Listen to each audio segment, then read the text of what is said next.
अस्सलाम वालेकुम दोस्तों, कैसे आप सब लोग? ठीक है, मजे में। तो आज की जो कहानी है उसका टॉपिक है आजादी सबका हक। दोस्तों, आपको पता है आजादी क्या होती है? फ्रीडम। हम अपने सारे जायज काम आजादी से कर सकते हैं, में कोई रोक टोक ना हो, तो इससे कहते हैं आजादी। हम सही बात, हक बात आजादी से कह सकते, कोई हमारी जुबान रोके ना, तो इसे कहते हैं आजादी का हक। दोस्तों, आजादी सबके होने चाहिए ना। जुल्म के खिलाफ बोलने पर कोई सजा ना दे, कहते हैं आजादी। दोस्तों, कदमदार परिंदों और जानवरों को जंगल से पकड़कर पिंजरे में कैद करते था और उनको बेचकर खूब पैसा कमाता था। जब भी कदमदार जंगल में पाँव रखता, सब परिंदे और जानवर डरकर इधर उधर छुप जाते। कदमदार परिंदों और जानवरों को बेचकर बहुत अमीर हो चुका था।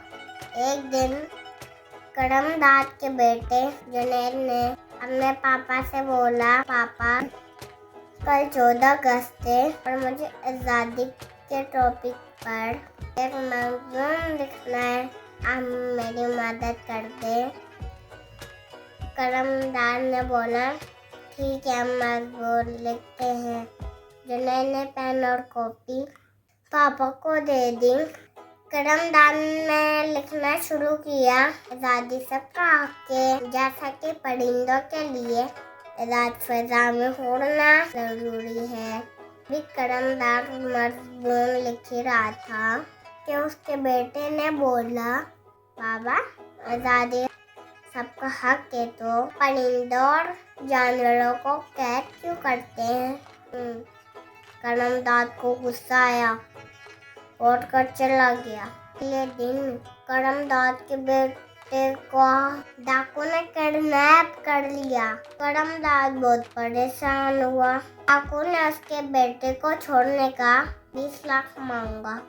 कदमदार बहुत परेशान हुआ और वो वजू करके जाए नमाज पे बैठ गया। रोकर अल्लाह पाक से माफिया मांगने लगा, अब मैं जानवरों को कैद नहीं करूँगा, मैं काम छोड़ दूँगा, मुझे माफ़ कर दो अल्लाह। अगले दिन पुलिस ने डाकू को पकड़ लिया। कदमदार का बेटा सही सलामत घर आ गया। कदमदार ने तमाम परिंदों जानवरों को आज़ाद कर दिया। कदमदार का बेटा खुशी से उछलने लगा। चलो आओ दुआ करते। या अल्लाह, तमाम लोगों को से ज़्यादती से आज़ादी अता फरमा, तमाम लोगों को जालिम से बचा, सबको आज़ादी नसीब कर। या अल्लाह, फ़लस्तीन के लोगों को आज़ादी अता कर। आमीन। तो मिलते हैं अगली वीडियो में। अपना और अपने लोगों का सबका ख्याल रखिएगा। हाफ़िज़।